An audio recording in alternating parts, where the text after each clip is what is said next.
And there's a time to, grow and produce and be productive, and bloom in all the ways. But like, there's also a time for healing, and there's a time to rest and restore and reflect and renew your mind. There's time for that, that prep. And I think we know that the winter in nature, in the winter seasons, that fall provides that covering so that the winter soil can really rest under that covering, right? It like begins to rest so that it can produce come spring. And so I think we can allow for that rest, that renewal, and what needs to be broken down and what needs to be reflected on and rebuilt up so that you have the building blocks when it is time to build. Yes.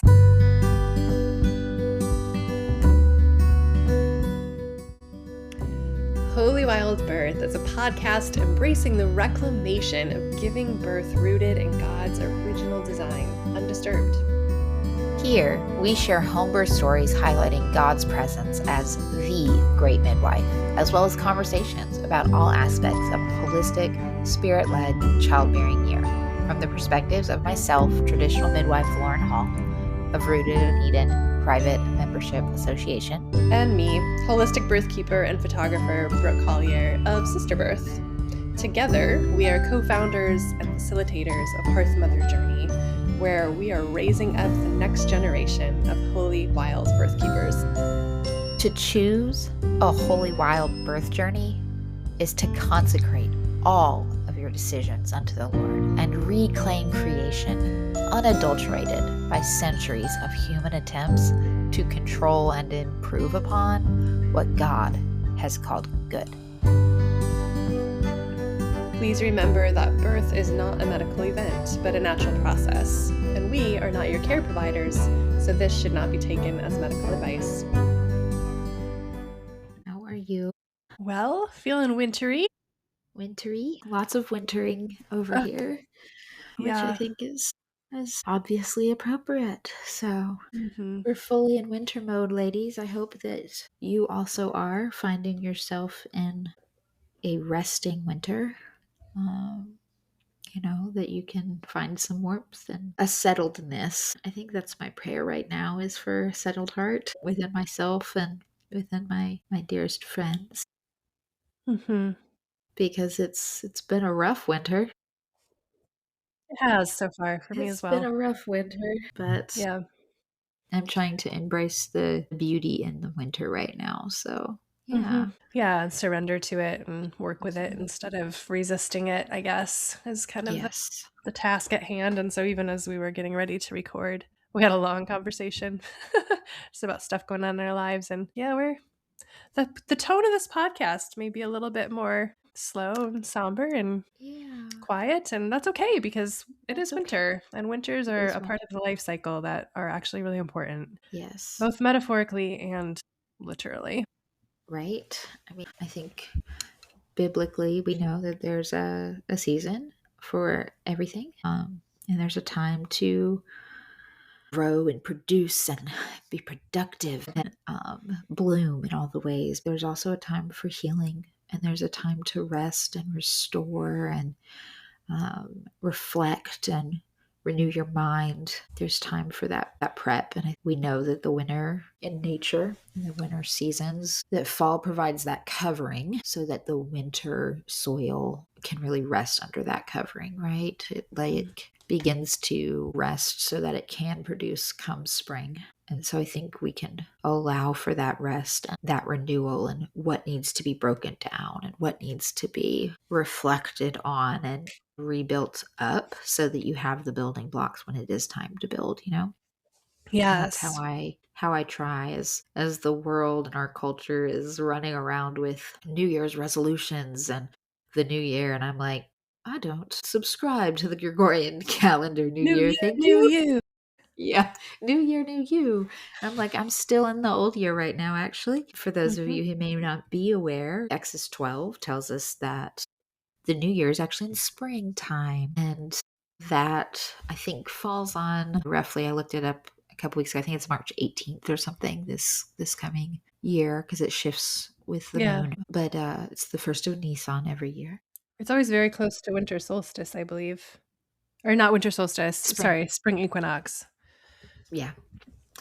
So it's very much like, and that time does feel like it's funny, even those who don't subscribe to that, they're doing the spring cleaning, they're doing all of the Yeah, the energy true, naturally comes at that time of yeah, year it for naturally most of us. comes. And it's almost like you have to fight this cultural, like, not assumption, but yeah, like, I don't know, the temptation and peer pressure almost of like, well, it's time to, what's your new goal for the year? And I'm like, I'm Mhm. not in the new year yet, thank you. I am still looking at belief systems and reflecting and resting and preparing and just trying to like cover up under a warm blanket when I can. So Yes. Yeah, it's like yeah. all that urge for creature comforts in the body, like, Yeah. let's just go with that instead of Let's do starting a that. new exercise regime. Yeah. I used to always spend, like, the last couple days of the new year I would do, like, one day of reflecting and then one day of, like, planning and vision forecasting and, like, goal Yeah. setting. And so still very much operating under the, like, with January, I'm gonna start all these new things, and I'm kind of liking the idea of separating out the reflecting from the visioning and planning and goal Yes. setting, and so just, like, having more of an extended reflection period and then Yeah. letting the forward motion happen more when the spring comes. Yeah. That's feeling more aligned, and that's partly thanks to you, Lauren, that just permission to, like, not also, it's too quick, you can't reflect and turn it into a whole new year plan that quickly, like, That quickly. Yeah. that's not really and that's probably part of why the plans that come out of that very brief reflection period don't tend to stick, is they're not really very Right. deeply rooted, like, they don't the root system perhaps isn't Yeah. It's, developed enough. yep. Yep. It doesn't give time for really reflecting and handing it to the Lord and be like, hey, this is what I've seen. Is there anything else you want to bring up for me? Mm, Like, what do I, like, what should I be preparing in my heart? What do you want to prepare in my heart? Like, can I be still enough to let the Lord work on my heart right now and begin to prepare me for his new year, for when he behold does a new thing in the spring. He's mhm. not doing a new thing right now. I mean, he's always doing a new thing, but like, he's not like, Yeah. this is his design to be in rest and in preparation. And I'm feeling those shifts happen and the like, oh, okay, we're not, but it's not been revealed yet. And Mhm. I think we start to get ahead of him trying to, well, this is the Gregorian New Year, so I have to make my plan. Right.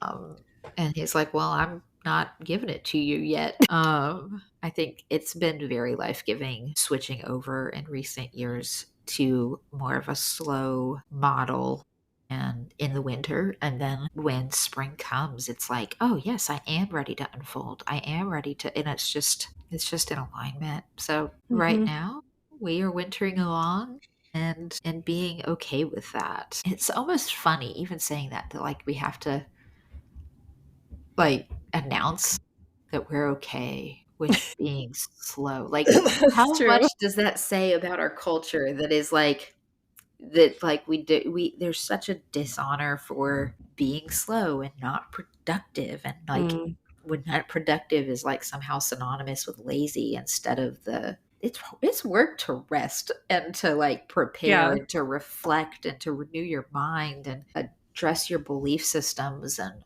like that's some work. It's like the work of pregnancy. Yeah. Yeah. Like that deep, nobody else can tell you're working, but you're over there building a whole body and person, and Right. like, Very much similar.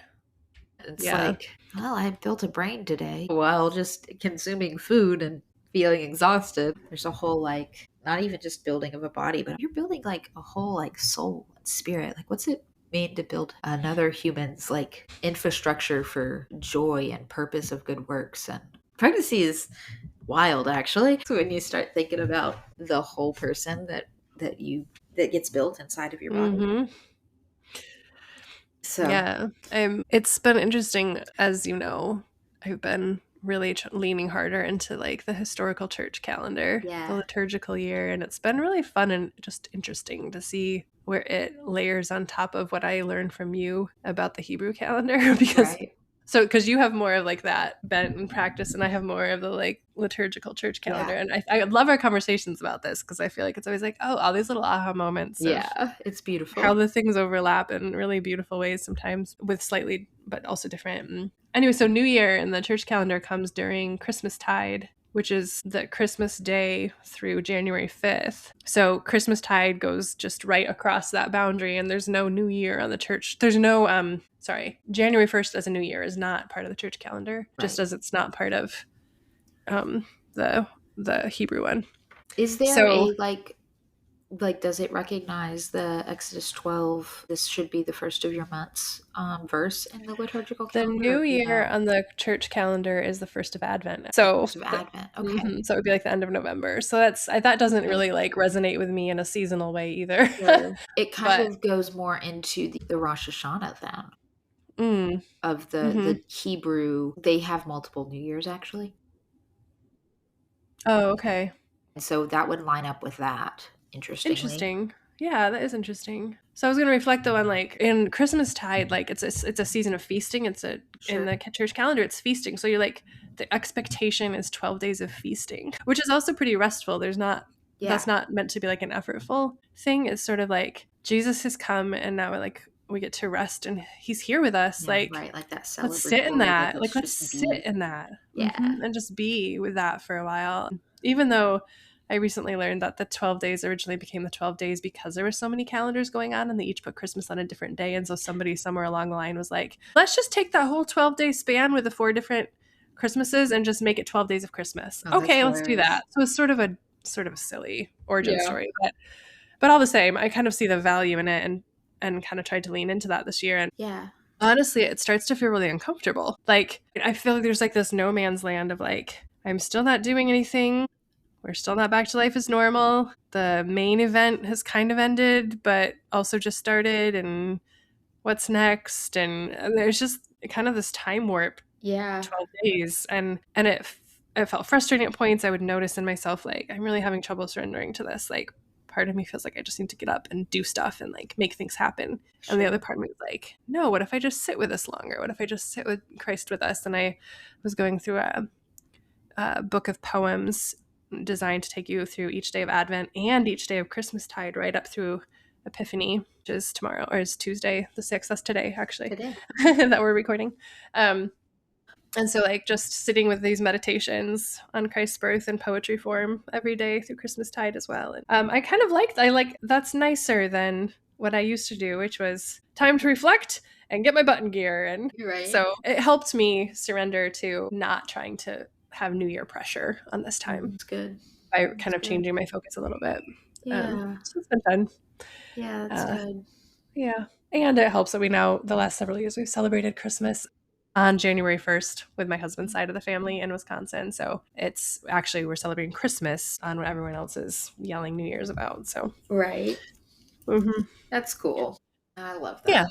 I just love how God like honors where we are and how to like he like shows us his design in the place that we're in his journey, like in the journey that we're in. I don't know if that made any Mhm. sense what I'm trying to say. This is where you're going to see my hand in the Mhm. liturgical calendar and in this practice. Like this is where I'm going to show up in that and I don't know. It's just beautiful. He's just so in all of the details and I'm so thankful for our God who is Emmanuel. Mhm. Yeah. And the way he's Emmanuel is so subtle that you really do have to slow down to see him. Yeah.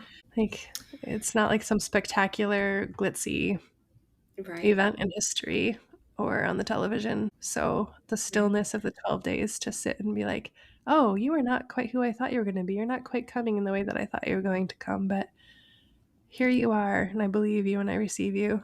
Yeah, maybe It's not God with miss. us. Mm-hmm. Maybe not miss that he is with us. Yeah. So, which speaking of countercultural, Uh-huh.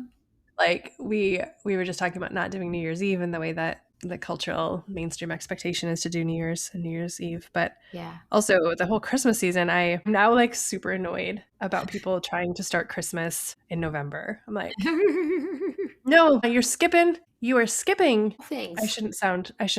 I will talk more gently about the subject.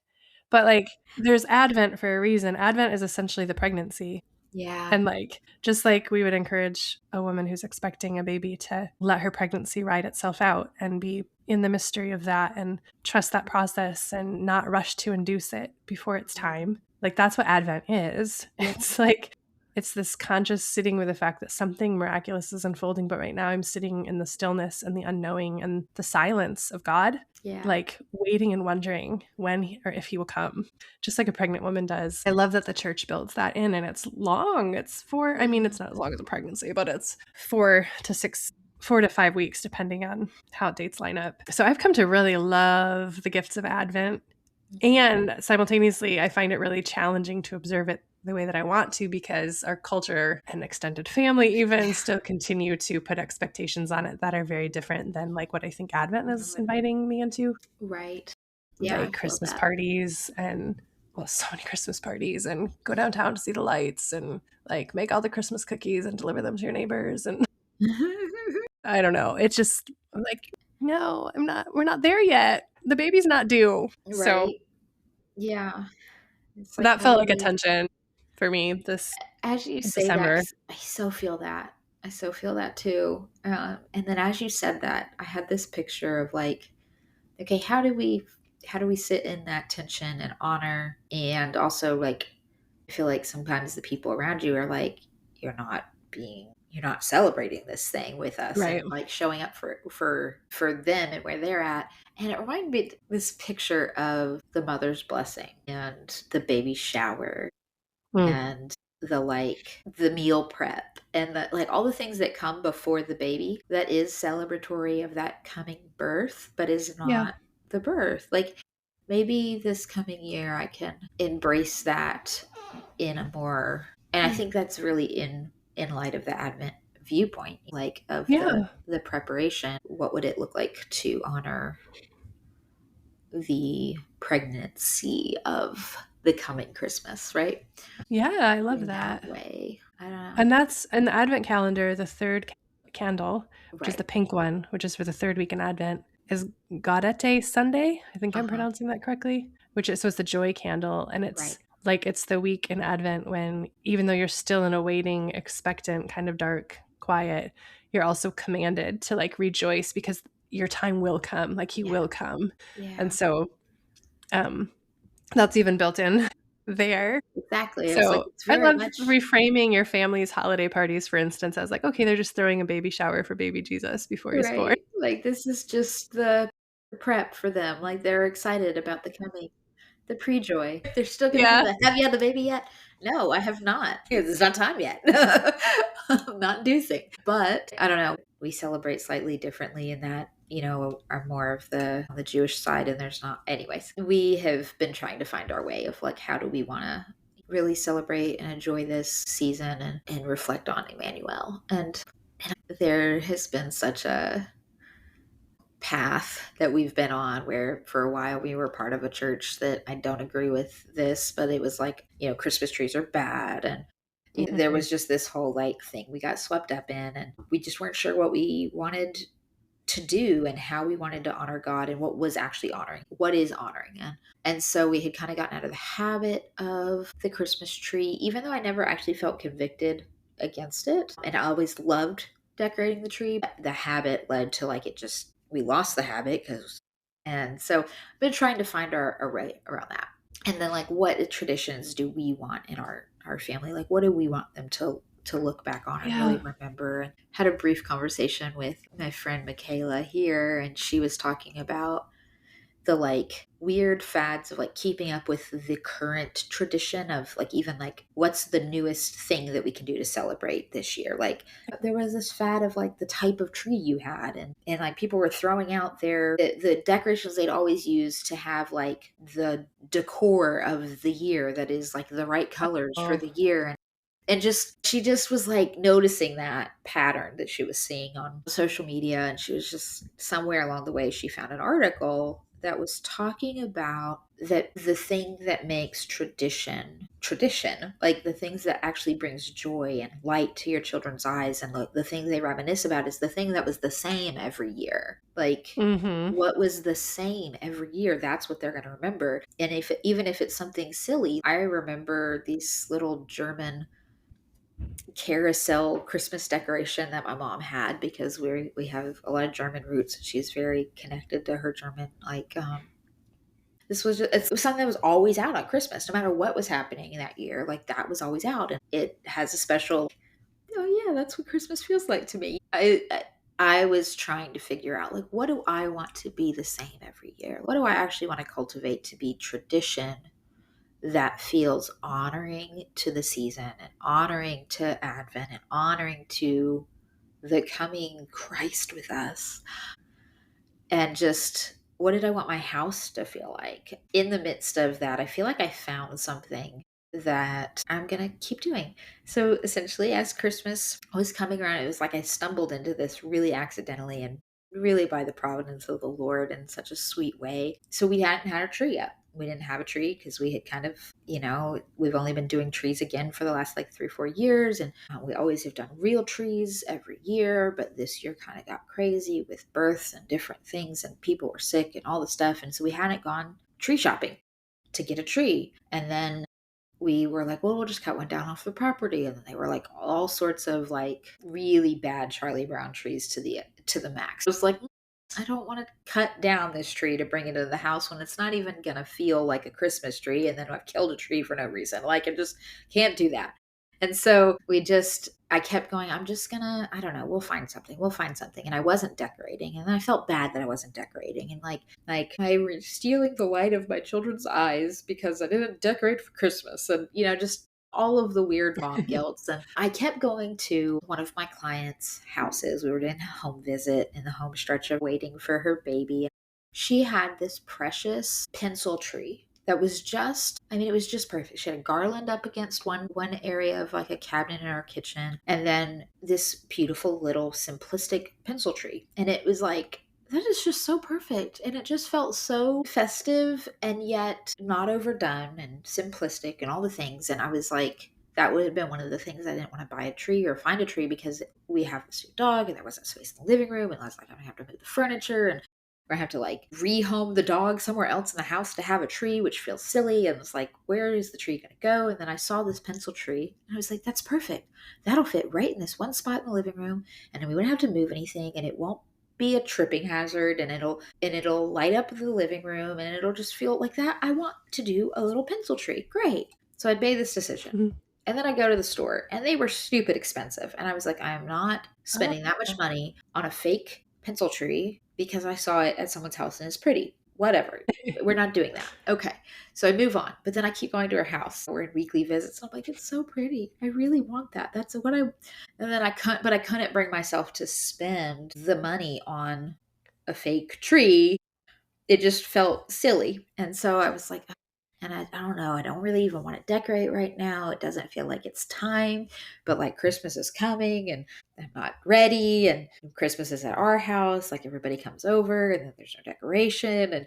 And so I just kept going back and forth. It's like, I'm just going to buy a garland and I'm going to make my own tree. Like I'm going to find a garland at some like a good garland that I'll spend the money on and I can just put it together. And so I kept doing this and not finding anything. And then long story short, we have a minor like Christmas emergency. We realized that we had like done something and we needed to fix it to make sure that Leela's gift was right and blah blah blah. So I end up at Walmart on Christmas Eve, like, and I had been done with all the Christmas stuff until like I was wrapping things. It was like, Brandon, I thought we had this and we don't have it, and it ruins everything if it's not in the place. And so we have to get this done. And so Brandon and I are at Walmart of all places on Christmas Eve. And I look over, and because all the normal people have bought their Christmas tree, everything's on deep clearance. And I'm like, we can get a pencil tree and put it up on Christmas Eve. And then in Christmas morning, it's like all of a sudden the whole living room has been transformed by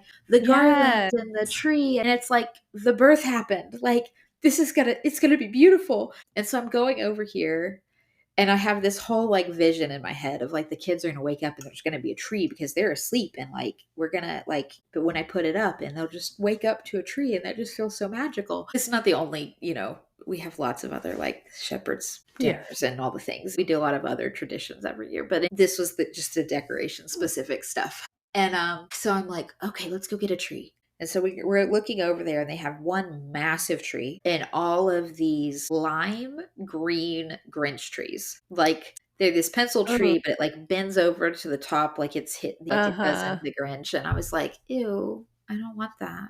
And that doesn't fit in our living room. I No. just had this beautiful, okay, well, we still have Christmas at our house and people are coming and I have nothing to decorate with. Like, what if we just buy the Grinch tree and the little kids will like it and then that can become their tree and then we'll just put it downstairs in the playroom next year and then we'll get the pencil tree that I'm envisioning for next year. Like, I've got the vision. It's okay to wait on that. Like, it'll be all right. Like, but we'll pull something together. We'll just buy something that will at least fit and we can do it. And he's like, "Are you sure?" And I was like, "Yeah, I hate it, but also I feel like this is the choice that we have at this point. Put it off. We need to do something. This is what we're doing." And he was like, "Okay." And he reaches up to the top shelf and he starts to pull the Grinch tree box off the shelf. And I hear the Spirit of the Lord, like it was one of those very loud, very weird. He goes, "That one's broken." And I was like, "That one's broken." And he was like, "What?" And I was like, "I don't know. I just heard that's broken." And he was like, "Okay." So he pushes the box back and has like, "Just grab the one underneath it, I guess." And he was like, "Okay." And so he pulls the box underneath it. And as he pulls the box away, the pencil tree that I wanted was behind the Grinch tree. And I was like, Ah! "No way." That's amazing. And it was literally one left and it was hidden. And I was just like, "No way, God, you're so cool." So I got to have that moment that I had Aw. envisioned. And I decorated this beautiful little tree with the ornaments that we'd already had at the house and everything. It was just very simplistic and beautiful. And it's still up. Like, I'm not taking it down until at least after Epiphany. Like, I'm just not. So our living room, I got this beautiful garland that went across our living room and the ornaments hanging from it and this precious little tree. And it's like just enough. And it didn't show up until Christmas. Like, it was on Christmas morning that it got put up. Like, it was early in the wee hours that I love like the that. kids were in bed. And so I put it up kind of like sneakily. And, and it was just really fun. And I was like, "I'm going to do that every year. I'm going to decorate, like, I'm going to make sure that all of everything else is ready because Mhm. everything else was ready. Like, everybody who was pretty much wrapped. I'd had a few Christmas gifts that I had to wrap and not much else. And so I just got to spend the Christmas Eve instead of like worrying about what was in the stockings and if everybody had their presents and wrapping the gifts and like in the hustle and bustle and materialistic whatever, which I guess decorations is a little materialistic, but it was just more of like, I don't know, setting the atmosphere. Yeah, And it yeah. felt like I don't know, it was like, it happened. Christmas showed up and I love that. it was so fun and I loved it. And One I'm of like, our I'm favorite just gonna children's always last books. minute Christmas decorate now. Yeah. Well, I think that used to actually be how it was done. And one of our favorite children's Christmas books, a couple of them actually, that are about like Christmases of days gone by, Yeah. like if you pay attention, you'll notice that they're getting the tree on Christmas Eve and Mhm. putting it up so that people wake up to it in the morning. I did not And know that.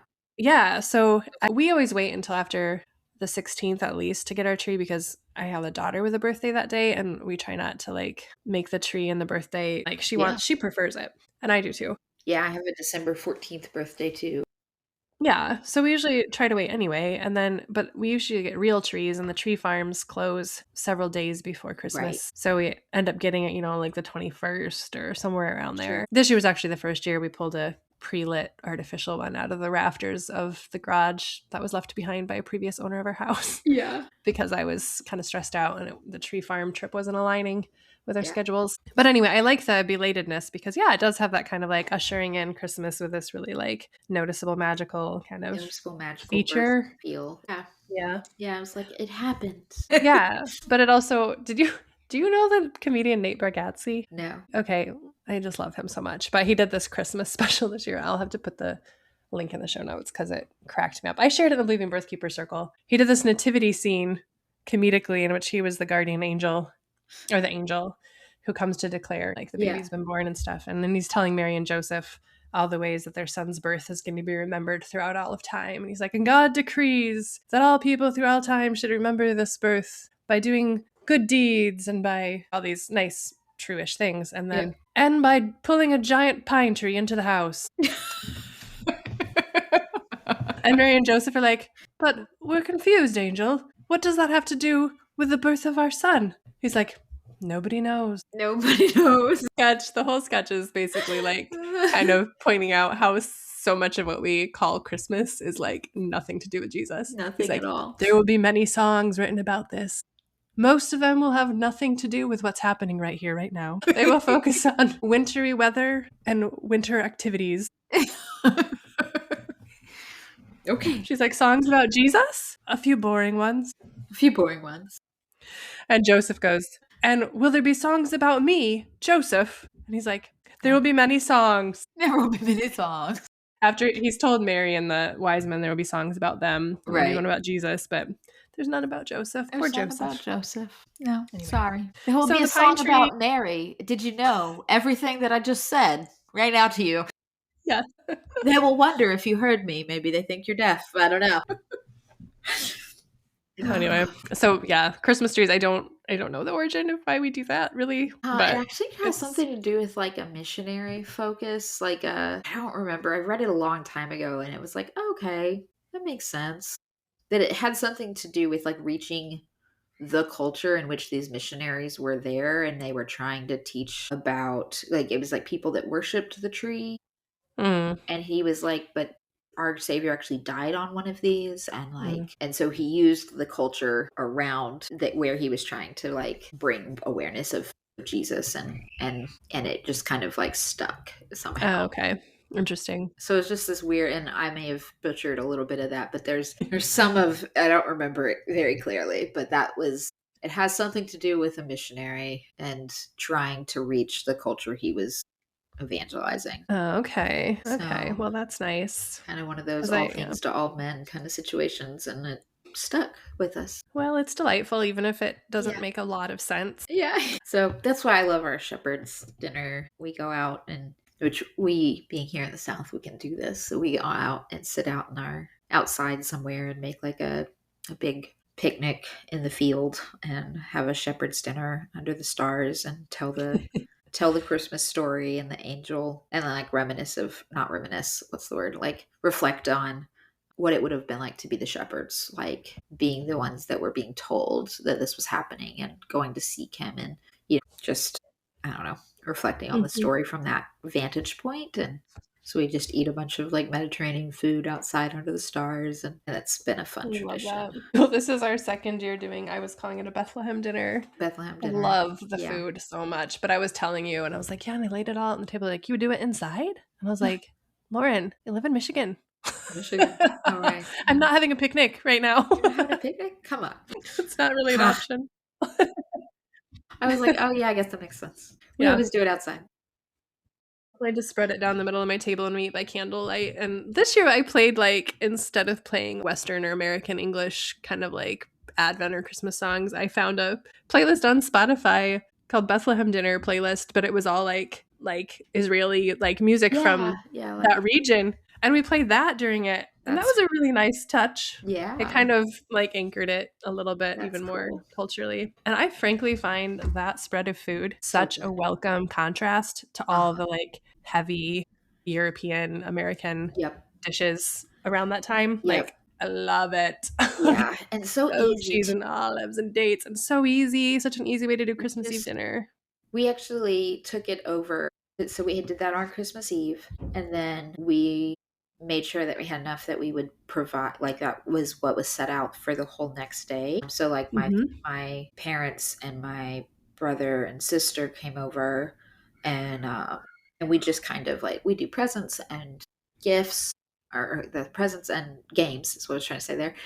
Presents and games and just hang out all day Hmm. together. And so I was like, instead of trying to do a meal, we've always kind of done snacky foods, but I was like, what if we just buy extra of this and we just make the spread continue? And it was so easy, and it was easy to we just had it on the table, and I would just randomly refill it every once in a while. Like, oh, this is a little low. Okay, let's just grab some more, and it just kept this massive shark Mediterranean feeling charcuterie board situation for the whole day. It was That's great. And it perfect. was so Yeah. easy because we just made it sure that it was honoring of my sister's severe alpha gal uh, allergies, which has been notoriously difficult to like make sure we didn't kill her. Like, it was just like, Right. okay, we can't Serious. have a lot of the traditional foods. There's no Christmas ham in this house because we prefer Courtney. So Mhm. that's some of the tradition of the food. And it was like, oh, what do we have? And like, we could just keep doing our Bethlehem dinner and like just keep making Yeah. and we just made sure that because she can have dairy around, she just can't have any beef or pork near. Anything else that's mammal won't contaminate, or at least like as long as we just keep like we just had like the cheese plate on one side and her food was not near it, and so everything else. But like if it's in the air, she can have a reaction. So it's Okay. like it's made some like just a lot of forethought has to go into the food, and then it's like, Mhm. okay, I'm just focused on food now and I don't want to be focused on food, but I want to make sure it's absolutely safe. Like that's the highest priority. So this just made it easy, and I was like, oh, it's easy, It's a great yay. solution for that. It's Yeah. so easy, I love it. So it was just it was food that lasted the whole day, and nobody had to be concerned about anybody's safety. Like everyone was safe and Mhm. enjoyed and seen and thought of, and everybody Mhm. had something favorite that they wanted there, and it was just so good. It was just really wonderful and Aw, easy I to eat love while you're that. playing games and Yep. talking, and it was just great. So Great idea. That's yeah, such a good way to meet the unique needs of your particular family too. yeah, it was so.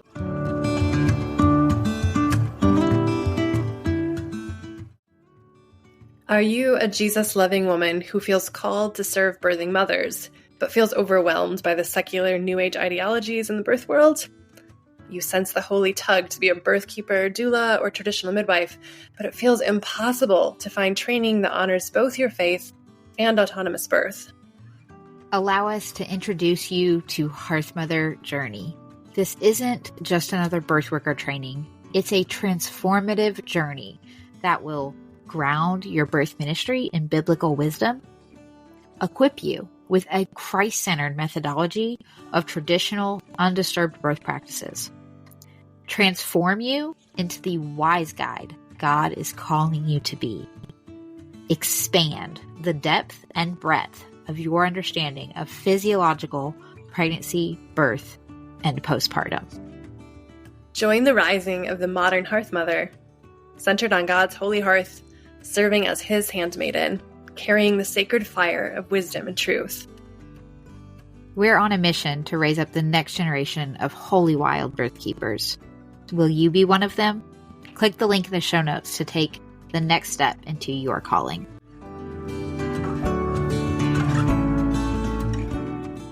Good. Yeah. Well, I'm just What other noticing that we've things been we want talking about Christmas and New Year's for 40 minutes. to? And we wanted to, this is going to be such an abrupt subject change. It We had is, a but couple it's other so things we, important. like really abrupt subject change, but let's do it anyway. Ready? We're gonna not winter. Here we No. go. Why don't you? Well, so Lauren was just sharing with me, she was just catching me up on the fact that this midwife, traditional midwife in Pennsylvania that we've both been following and appreciating for a while, created this position statement appealing Yes. for legislative change around the way that midwifery, and especially those who are not licensed and are traditional, is handled and treated by the federal government. It's pretty moving, just what she wrote up in terms of how deeply it resonates. And then Yes. there's an action point we want to invite you all into as listeners too. Lauren, why don't you share more since you're the kind of one who like found it Yeah, and absolutely. So Abigail Iovine, I think is how we say her last name. It's Iovine, and she is the cardinal birth Pennsylvania midwife, and she wrote a position statement under the organization of the Pennsylvania Midwifery Relations Coalition. Essentially, I'm going to read a few bits of this, and then we will link the position statement in the show notes and the action of, if you stand with this position statement, to please submit your support for this. I want to start this off with, not only is this a beautiful thing, and it's just a position statement. It's not law. It's not been moved into law or any of that, but this is the current request that we're making to the federal government. But the reason we want your support, this is not just a side pipe dream. Kennedy has actually responded to this statement to Abigail. She submitted it December 19th. She posted on Facebook. Let me just read her direct words really quickly. She posted to Facebook, I don't even know how to write this. Mr. Kennedy saw my position statement and responded, and the MAHA Institute might do a short documentary. Please stay tuned because I'm going to need everybody's help. Please, God, keep working on this. Please find the position statement and sign the endorsement. And you will find that position statement below. Like I said, I'm going to read a few bits of it, but I just want you to know that they are already taking this seriously and seeking more information and wanting to move on it, which just feels unreal when you hear what I'm about to read to you. So just know that this is actually being heard. And if you agree with it, please stand with us. So the first portion says, Dear Mr. Secretary, I'm writing on behalf of American families, birth workers, traditional midwives, and community birth advocates to submit this position statement regarding state-level midwifery regulations and the urgent need for federal protections. This statement is exemplified by Pennsylvania Senate Bill 507, session of 2025 to 2026, and is prepared in the spirit of the Make America Healthy Again initiative, which prioritizes health freedom, reducing government overreach, and empowering individuals in their personal medical decisions. This is a very long, it's a 7-page statement, so I'm going to move through here, but it says, for the purpose of submission, to alert the Secretary's office to significant unintended consequences of state-level bills like Pennsylvania's SB 507 that could further restrict rather than expand access to safe out-of-hospital maternity care, particularly for rural, low-income Amish, Mennonite, and culturally diverse families across the nation. In the spirit of Make America Healthy Again, we emphasize the urgent need for federal attention and protections to safeguard constitutional rights to choose unlicensed lay midwives for births, ensuring health freedom, and reducing government overreach in personal medical decisions. She shares the immediate context of the converging on national maternity care crisis. So she uses a lot of what's going on in Pennsylvania, but makes clear that this is a nationwide issue. And so she lists out some very specific things that are happening, stats of closures of midwifery deserts, these kinds of things, and how some of these bills like the SB 507 and many others are advancing the crisis versus actually helping. And she points out the lack of representation of traditional religious midwives, unlicensed certified professional midwives, Amish, Mennonite, birth assistants, doula students, and home birth families in the formal participation of these legislature passing. So the requested action, I'm going to jump down to the bottom and read these statements and just invite you to imagine that this is actually heard and acted on. You might get emotional. Yeah, especially So if you or a birth attendant that you respect, love, appreciate, or have been served by falls into some of the categories that yeah, she's trying to receive these protections for, yes. like I So do. like I do. And We Lauren, both. I cried like 4 very specific times in reading this 7 pages, and then cried again yesterday rereading it to Brooke, and then I might cry as I read it, but we'll see what I'll happens. take over if you do. It's okay. Okay. Okay.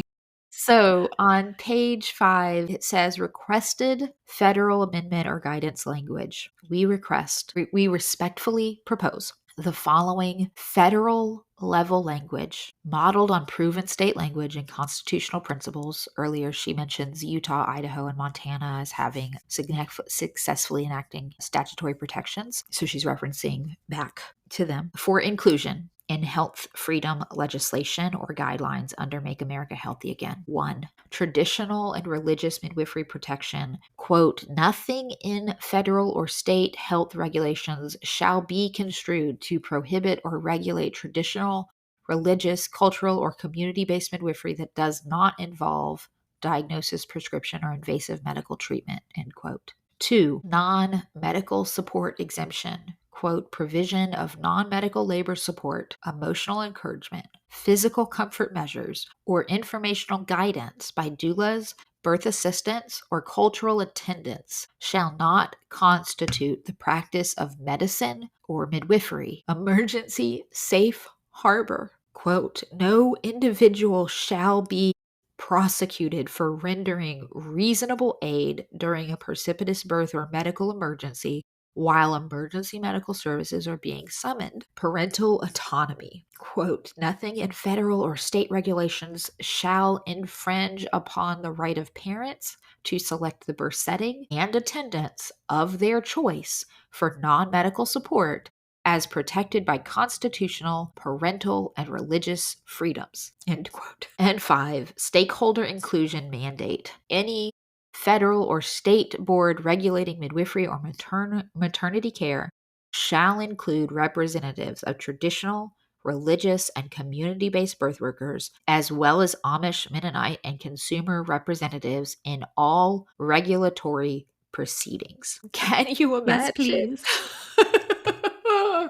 Can Yes, you please. imagine federal level language that had those protections, that had those standards? It would be It would life-changing. it would be life changing. It would allow so many people to be who they already are, Mhm.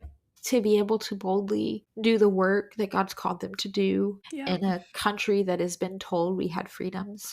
Yes, I stand in support. And so I did just that. I submitted my form of support, and we are asking for you to read through all 7 pages because there's so much here that I Yeah, didn't it's read. good.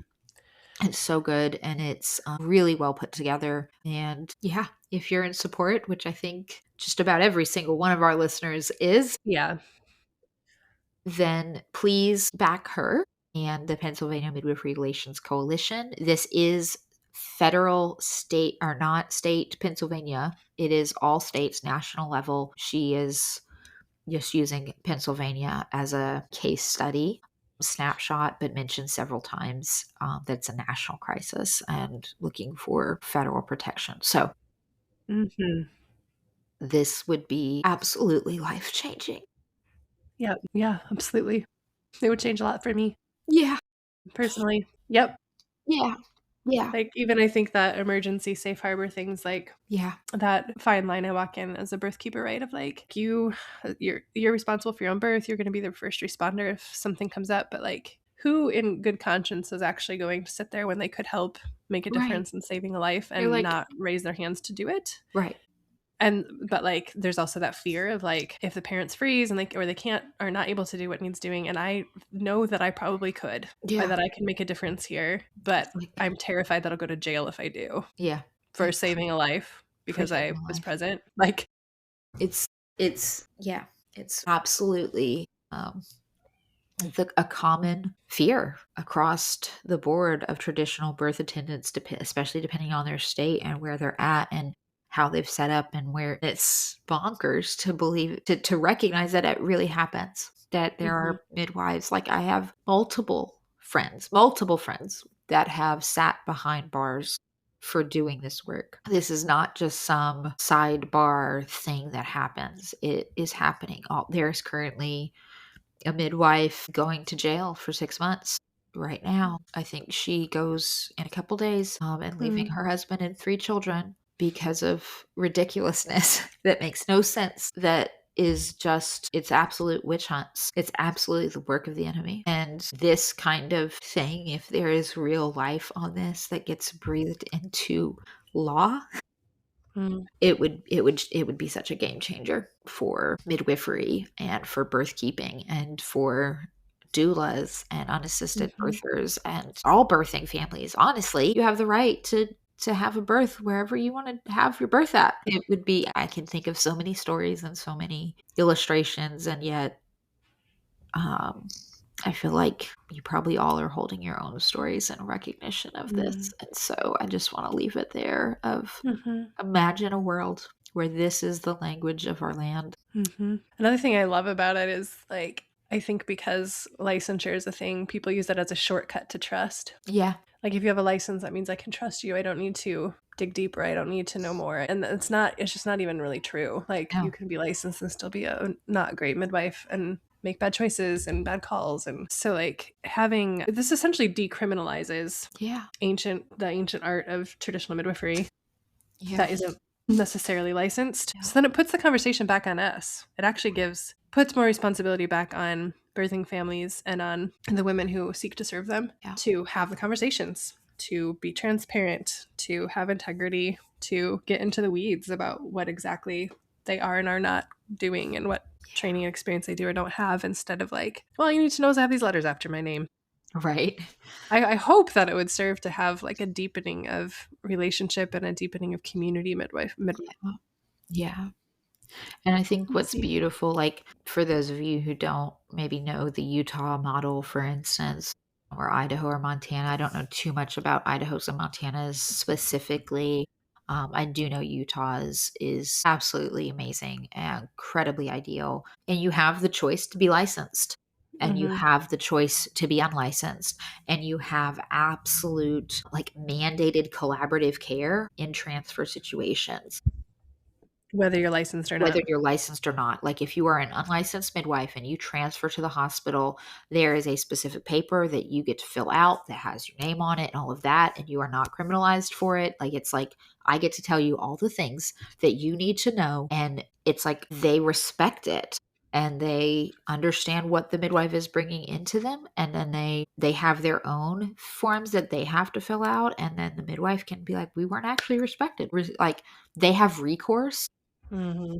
The unlicensed midwives have a recourse in Utah to, if they aren't Crazy. well received or respected for what they were seeking help for. There's just a collaborative transfer process to hand over care when it's necessary without fear of recourse, and which is so important, because how many times is there a fear of transfer, that feels very needed and necessary and yet is delayed because, well, where are we going to go? Or we need to go to that hospital, not this hospital, Hmm. because of, that laborist on staff or whatever. No, it's just across the board. 911 is understanding of the transfer process, I mean, it's just beautiful, the whole thing. And you, like I said, you can be licensed and have access to certain uh, Medications and medications, prescriptions, Pitocin, Rogam, and these kinds of things that some midwives feel they need. And if they wanted that, they can get the proper pharmaceutical training and get the license to be able to use those, so that you're not using drugs you don't understand how to use them. I can support that. That's what you want to use. Get the training and get the rights to use it so that you're nobody's being harmed. But if you don't want to carry those things and you just want to be a midwife in the traditional sense without those, like, then you can do that too. Both are coexisting, and it's a beautiful model there. And to think that all the states, like, it could be like that in Arkansas, it could be like that in Nebraska, it could be like that in the Carolinas. Like, what? it's actually hard for me to imagine like the federal government like overriding states' rights on this, but even if it leads to an awareness campaign and a Yeah. like grassroots uprising, that's like that there's still ways it could help. Yeah. I mean, when it's written, like, she's basically asking for basic constitutional freedoms, though. Like, Yeah. that's recognizing and taking the overreach of the state that they have done with Mhm. midwives. So it's not, it's removing the overreach of the state versus, state rights. I see what you're saying. Sure. Yeah. It's putting it back to the Constitution. I'm so curious. And I guess you just shared with me something I live under a rock, but about the change in the vaccine schedule. And if that's possible, Yes, then maybe something like this is possible too. right. Because I Like, if honestly was not hopeful that's about that either. I would have never thought to see the day, and I saw both of these things on the same day and was like, "What is What is happening?" happening? Like, they removed Hep B from the newborn vaccine schedule early December, late November. I think it was maybe late November that it was removed as a requirement to give newborns Hep B on the CDC schedule, right? And I thought that was groundbreaking. I mean, it was groundbreaking. And I thought we have arrived. Yeah. And now we have 11 doses of vaccines. We've moved down from, I think it's 72 to 11 doses of vaccines. They've removed Hep B, they've removed COVID, RSV. There's a lot that are still there, but they've removed the amounts that were being given, like the frequency. So the CDC schedule is vastly different. Like, I mean, I'm still struggling to believe that it has happened. um it's It's wild. That is going to need some following and showing of support and passing things into law later on in the year. Yeah. So we'll want to keep our eyes and ears on those kinds of things. If it's something that you support, vaccine freedom, health freedoms, birth freedoms, pay attention to what is going on because it is groundbreaking. There is glass everywhere, guys. It's awesome. It's so awesome. So yes, please go to the show notes. Do it while you're thinking about it. It's a Yeah. very simple, it's called an organizational endorsement form. You just have like a tiny bit of stuff to fill out, and Yeah, then it's like you your name. mail it back or email it back to the Yes. information provided, address provided. And that's like the least we can do, right? Is to Yeah. just be like, yes, I can send in this piece of paper because numbers matter. And when it comes to this sort of thing, Yeah. they just need to see volume of people expressing concern and support. Yep. So And for clarification's sake, this form says something about like organization supporting this, like where I'm in an organization supporting yeah, this. So the natural question is, can we sign this form as an individual if we're not affiliated with an organization?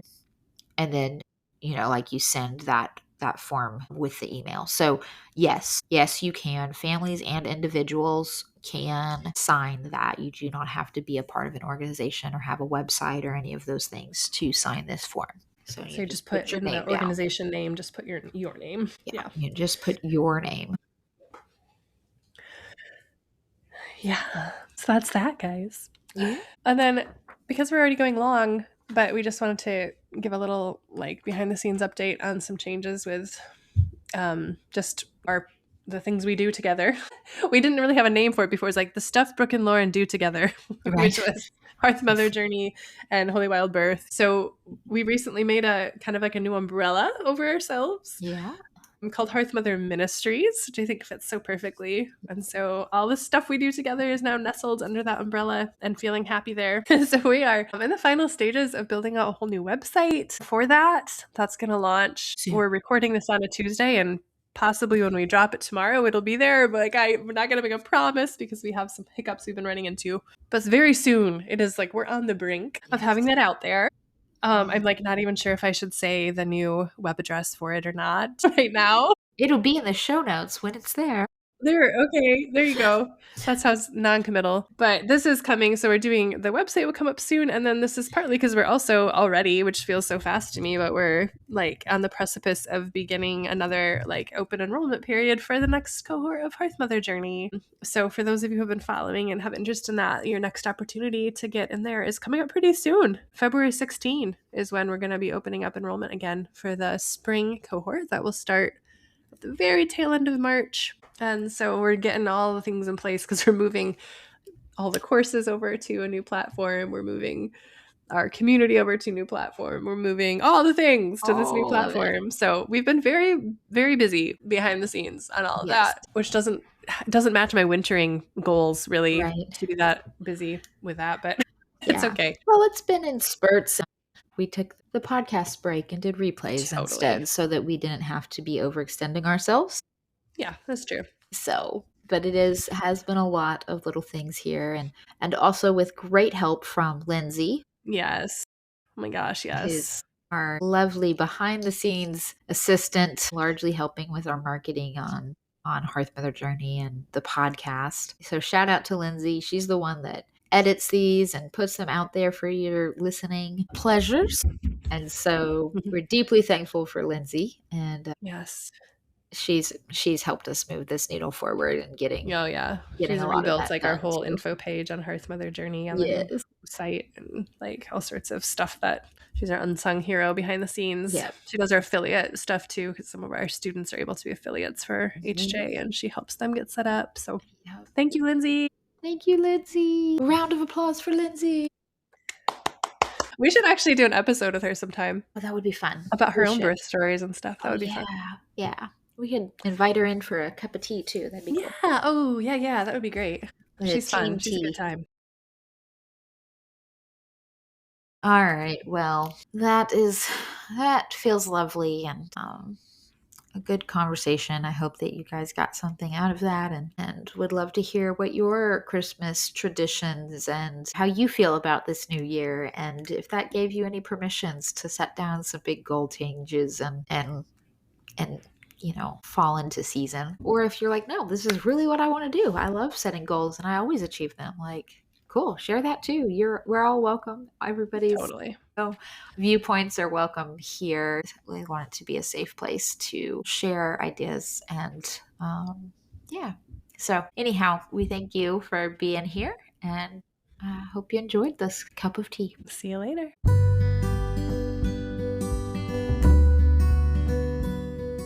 Thank you so much for tuning in to this week's episode of Holy Wild Birth. We hope that you were genuinely encouraged, inspired, and challenged by what you heard today. If you're loving what you hear, please make sure that you share it. Leave reviews. That helps other mamas find this content as well. And don't forget to read the show notes, okay? Because that's where you can find our email address if you want to reach out to us and start a conversation. It's also where you'll find free offerings as well as invitations to work with me and or Lauren. We can't wait to get to know you. See you next week.